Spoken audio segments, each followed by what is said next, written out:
오늘 이 말씀을 보면은 우리가 그냥 한 절 한 절 다 다른 주제 같이 여겨지고 또 정말 그 말씀 하나하나가 다 복된 말씀이에요.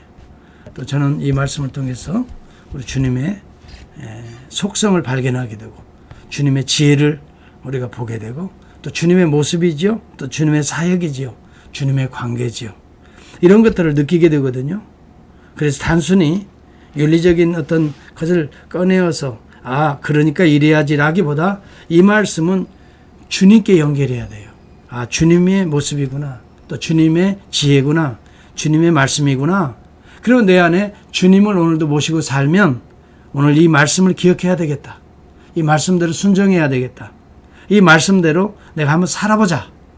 내가 지금까지는 혹 그러지 못한 부분이 있다 할지라도 오늘이라도 지금이라도 정말 주님을 가슴에 품고 이 말씀을 주님 닮은 말씀으로 내 마음에 품고 나도 주님 닮아야지 하는 말씀으로 이 말씀을 받아들이면 오늘 우리가 주님 닮은 사람이 되어가는 거죠. 좀 변화되는 거죠. 그리고 우리가 사실 이렇게 살면 행복해져요.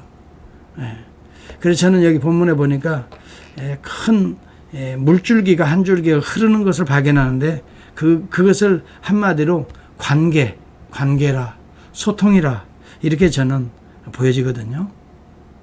물론 여러분들이 이것은 특별히 신학적인 어떤 해석이 필요 없는 말씀이 되기도 해요. 그렇기 때문에 얼마든지 여러분도 이해하고 다른 각도에서도 볼 수도 있겠지만 저는 크게 봐서는 관계. 그래서 우리의 이 말씀을 통해서 관계를 점검해보고 내가 맺어가는 관계는 과연 주님의 관계인가? 주님이 맺어가시는, 주님이 중심이 되는, 주님의 지혜가, 주님의 선하신 능력이 나타나는 관계를 내가 만들어가고 있나? 그렇게 만들어간다면 악화된 관계도 회복되거든요. 왜? 주님이 도와주시니까. 또 내 마음의 미움도 주님의 이 관계로 회복되어질 수 있거든요. 사랑으로. 참으로 우리가 이 말씀을 우리가 그냥 허투루 흘려버리지 말고 정말 우리 주님의 잠언이다. 솔로몬을 통한 솔로몬의 잠언이 아니라 사실은 주님의 잠언이다. 왜요? 솔로몬이 계시로 쓴 거거든요. 영감으로 쓴 거거든요. 그 비밀, 이 비밀은 주님에게로부터 나온 거거든요. 그러나 여기에서 솔로몬을 굳이 볼 필요 없어요. 우리 주님을 보면 돼요. 우리가 아무리 생각하고 미래를 계획해도 사실은 그것을 나야 이렇게 되었다 저렇게 되었다 아니면 불안하거나 아니면 자랑할 필요가 없죠. 다 하나님의 주권과 섭리 가운데 이루어지는 거예요. 그러면 하나님의 주권과 섭리는 어떤 관계를 통해서 이루어지는가를 저는 이 생명의 젖줄처럼 쭉 흐르고 있어요. 첫째는 온유하고 겸손한 마음에서 좋은 관계가 이루어진다. 내 마음이요 교만해 있으면요 절대 좋은 관계가 이루어지지 않아요. 교만한 자는 자기의 생각이 딱 묶여있기 때문에 다른 사람의 생각은 들어오지 않아요. 그걸 오히려 가르치려고 하고 오히려 지적하고 비판하고. 근데 겸손하고 온유한 자는 어때요? 남의 이야기를 잘 들을 수 있고 또 여기 본문에 보면 남을 배려할 수 있고 또 남의 형편을 잘 살필 수 있고 그리고 이웃의 언어들을 잘 새겨들을 수 있고 이 온유하고 겸손한 거지. 우리 주님이 마태복음 11장 29절에서도 그런 말씀하잖아요. 나는 마음이 온유하고 겸손하니 그랬어요. 우리 주님이 마음이 온유하고 겸손해요. 주님이 뭐 능력이 없는 거 아니라고 그랬죠. 프라우스 제가 항상 얘기하잖아요. 거칠은 야생마가 잘 길들여진 거예요. 그 능력과 그 힘이 하나님의 성품으로 잘 길들여지는 거예요. 하나님의 권세가 없는 분이 아니잖아요. 진노와 심판이 하나님이시잖아요. 죄악에 대해서는 강력하시잖아요. 그러나 구원에 대해서는 얼마나 부드러워요. 정말 그들을 불쌍히 여기는 마음에서 그들을 건져내시잖아요. 그러니까 심판할 권능도 있고 건져낼 능력도 있으신 거예요. 죄로부터 우리를 얼마나 씻어주셔요. 그래서 자기를 죽일 수 있는 희생과 헌신도 있고 그 다음에 다시 살려낼 수 있는 부활의 생명도 능력도 우리 주님이 갖고 계시거든요. 그러므로 우리가 주님을 닮아 온유하고 겸손하면 이 한 절 한 절이 다 그런 부분이구나. 분노한다는 건 겸손하지 못한 행위, 온유하지 못한 모습이죠. 자기의 생각과 맞지 않으면 즉시 분노하며 잔인하게 행동합니다. 그것은 창수와 같고 투기 앞에야 누가 서리오. 4절에 보죠. 투기는 뭐예요?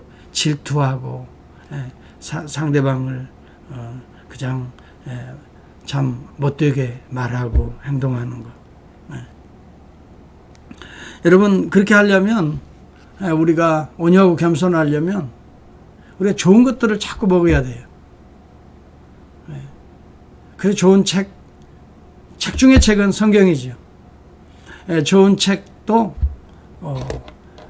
참 우리에게 필요하죠. 그러나 성경이 중심이 되어야 좋은 책들이 성경적인 진리를 담고 있는 것을 우리가 배워갈 수가 있어요. 성령을 배제하고 주님의 성품을 배제하고 딴 길로 가는 책은 좋은 것 같지만 우리를 교만하게 만들어요. 여기 두 번째 중요한 것은 친구의 아픈 책망은 충직으로 말미암는 것이나 원수의 잦은 입맞춤은 거짓에서 난 것이니라. 정말 진실한 마음으로 서로 충고하고 권면하는 것도 필요하다는 거예요. 요즘에는 겁이 나죠, 여러분. 바른 말 한마디 하기가 겁이 나요. 그러나 정말 진실하고 사랑하는 마음이 있다면 그런 이야기도 지혜롭게 해줘야 돼요. 물론 매번 그냥 어리석은 자에게 말을 하는 것은 돼지에게 진주 목걸이를 걸어주는 것이라고 그랬잖아요. 돼지에게 진주를 던지는 것이라고 그랬어요. 어리석은 자들에게는 그럴 필요가 없어요. 그러나 정말 친구를 사랑하는 자에게는 아픈 책망이라 할지라도 진실을 담아서. 그러나 원수의 잦은 입맞춤은 속으로는 칼을 갈고 속으로는 미워하고 뒤에 가서는 딴짓거리 하면서 겉에 앞에서는 그냥 그럴듯하게 입맞추는 것처럼 형식적으로. 이 위선입니다. 이런 관계는 우리를 불행하게 만드는 거지 결코 행복하게 만들지 않아요. 우리 주님이 절대 우리를 위선적으로 대한 적이 없어요. 주님은 진실하고 정직하게 대하셨어요. 여러분 주님을 생각해 보면 이 내용들이 다 주님에게서 나오는 성품들이고 지혜들이거든요. 기름과 향이 사람의 마음을 즐겁게 하나니 친구의 충성된 권고가 이와 같이 아름다우니라. 이게 다 관계를 말하고 있잖아요. 9절에도 보면 기름과 향이 뭐예요? 기름은 우리에게 얼마나 유용한 거예요. 향은 얼마나 우리를 마음을 기쁘게 하는 거예요. 즐겁게 하는 거예요. 여러분 친구가 그래서 좋은 거죠. 정말 마음을 다 터놓고 그러면서 맞아 하고 또 같이 격려도 해주고 그러면서도 우리가 친구를 사랑하니까 좋은 책망도 할 수가 있는 거고. 그리고 17절에도 보면 철이 철을 날카롭게 하는 것 같이 사람이 그의 친구의 얼굴을 빛나게 한다. 이게 다 관계잖아요. 철이 철을 날카롭게 하는 거지. 친구가 영적으로 무뎌져 가는데도 갈아줘야 되잖아요. 말씀을 더 같이 봅시다. 철이 철을 날카롭게 좀 더 깨어서 같이 새벽기도 합시다. 서로 이렇게 격려하고. 우리가 언제 기도하겠어요? 새벽이라도 조금 일찍 일어나서 함께 기도합시다. 함께 말씀을 묵상합시다.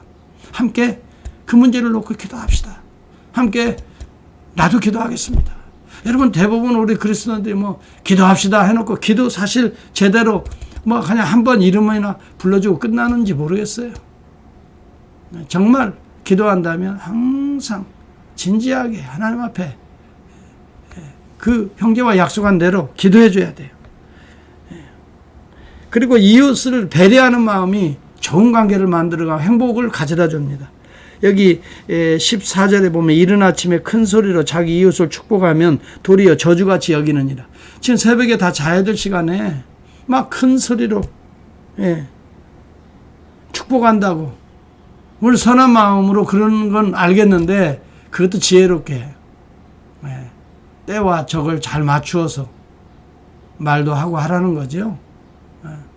자기 아무리 기분 좋다고 막 함부로 말하고 여러분 이것도 참 조심해야 되겠어요. 우리 그리스도인들이 특히 가까울수록 부부관계에서부터 그럴 것 같아요. 예의를 갖추는 것이 서로 더 깊은 사랑을 나눌 수 있어요. 부부라 하더라도 서로를 존중하는 마음, 인격을 서로 보듬어주고 따뜻하게 배려해주고. 다투는 여자가 비 오는 날에 이어 떨어지는 물방울이라. 이것도 다툰다는 거, 여러분 쿼럴링이라고 하는 것은 정말 상처를 이제는 나이가 드니까요, 말 한마디라도 막 짜증나게 하면요 상처가 돼요. 나 그런 걸 겪어보는데, 여러분 정말 이런 것들은 조심해서 우리가 말 한마디라도 조심하고 또 서로 격려하고 위로하고. 왜냐하면 지금 형편들이 다들 어려우니까 다들 날카로워져 있어요. 심령들이. 우리 교우들도 마찬가지일 거예요.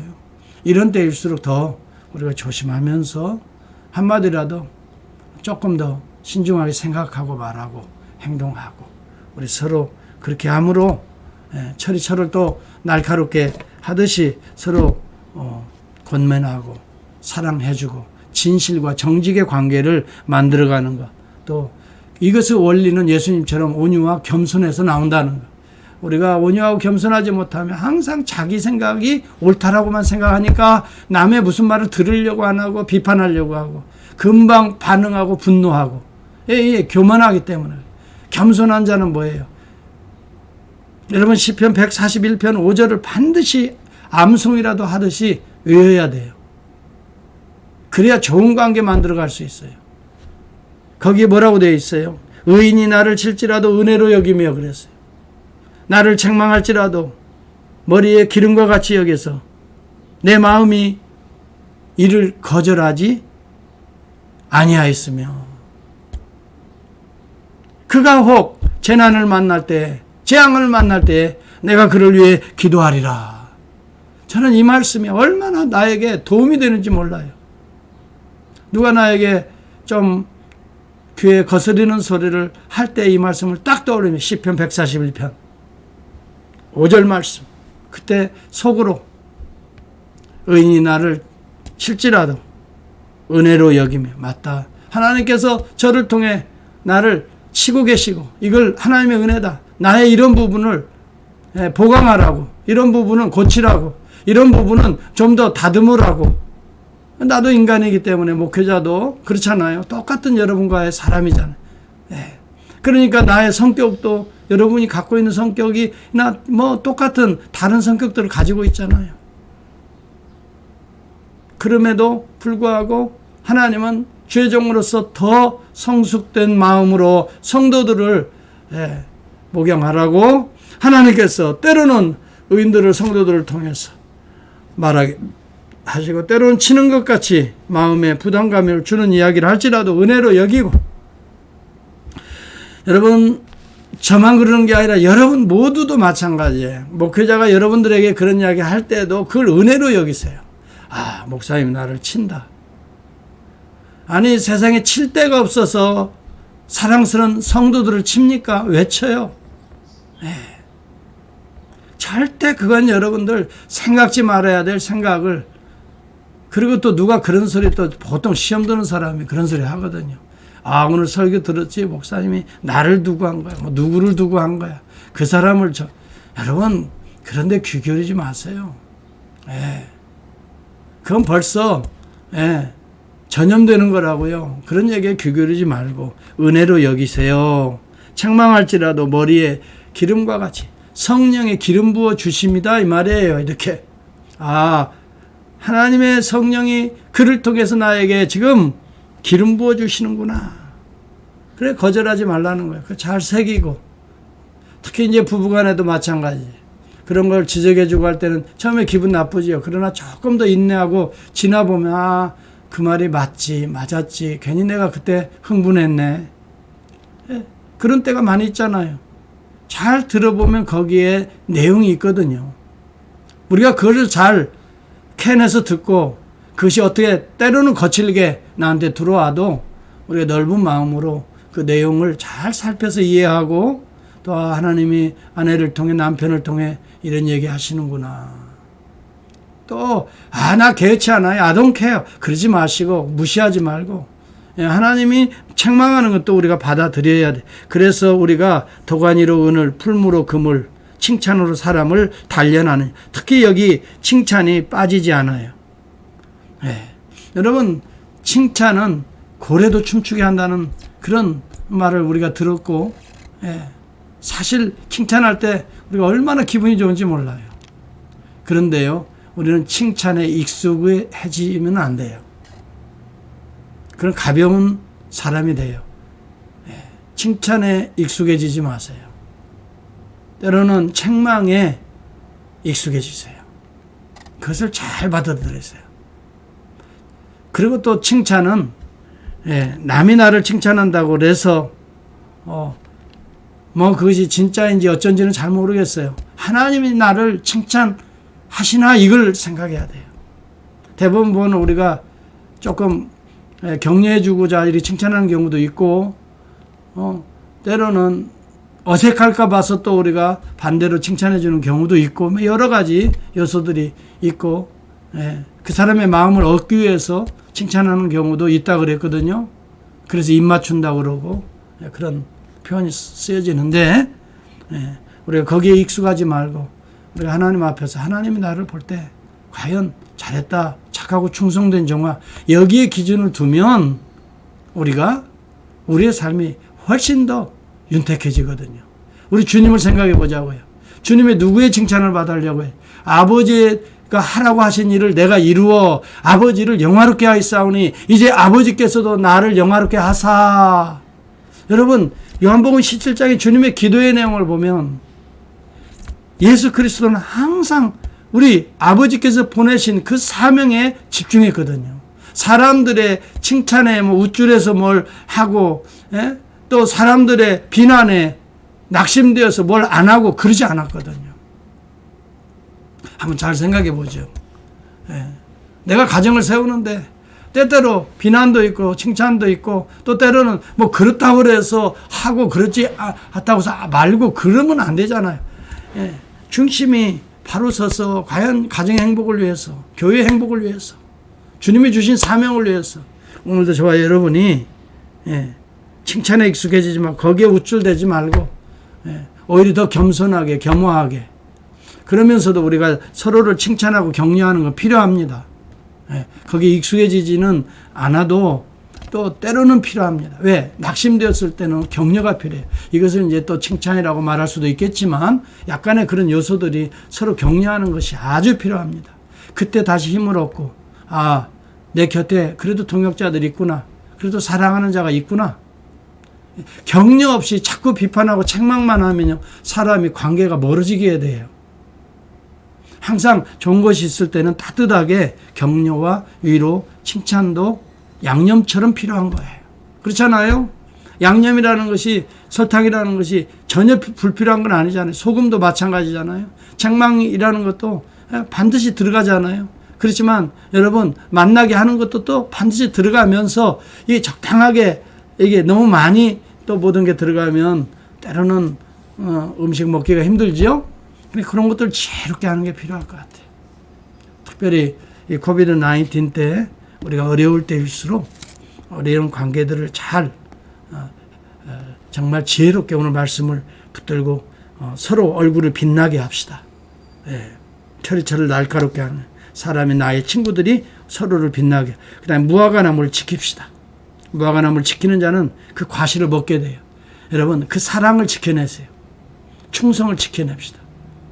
그 우리의 언약을 지켜냅시다. 그럼 반드시 언약의 결과, 정말 구원, 생명이 우리의 과실로 맺어지게 되는 거예요. 그리고 주인의 시중드는 자는 영화를, 우리 주님을 위해서 우리가 시중드는 거거든요. 십자가 지는 거거든요. 여러분, 주의 나라를 심기 위해서 우리가 시중드는 거거든요. 우리 주인은 누굽니까? 정말 우리 주님이시고, 또 우리 가정에서도 서로 남편이 되고 또 아내도 되잖아요. 또 교회에서도 서로 성도들 주인으로 생각하고, 우리 목회자들 주인으로 생각하고, 우리 귀한 중직자들, 장로님들, 권사님들 서로 그렇게 하면서 우리가 낮춰질 때에 뭐예요? 이제 그런 열매들을, 그 과실을 먹게 된다. 그리고 여러분, 낙심되는 때가 있어요. 저는 오늘 이 말씀에 상당히 소망을 갖게 됩니다. 25절이에요. 풀을 벤 후에는 새로 움이 돋나니 산에서 꼴을 거둘 것이니라. 풀을 뱄어요. 때로는 우리 안에 더러운 것을 잘라버렸어요. 예. 아이고 손이 그런데요, 그걸 수술하고 나니까요 뭐예요? 새로운 살이 돋아나요. 새로운 뼈가 이제는 돋아나요. 그것을 잘라버렸더니 새로운 움이 돋아나요. 예. 썩어있는 걸 환부를 도려냈더니, 은근히 퍼지는 역병을 도려냈더니 어떻게 돼요? 새로운 생명들이 잉태되더라. 오늘 우리의 삶에 그래서 그걸 적용하고 우리 교회에서도 마찬가지예요. 뭐 잘라졌다 뭐 없어졌다 해서 절대 낙심하지 맙시다. 새로운 움이 또 돋아나게 돼요. 오늘 정말 코비드-19에 교회들이 어려워지고 성도들이 이동이 되고 떠나고 뭐 중직자들이 뭐 떠나고 뭐 여러분 너무 거기에 마음 물론 아프지요. 힘들지요. 그렇지만 우리가 또 새로운 움이 돋는 하나님의 어떤 뜻이 있다.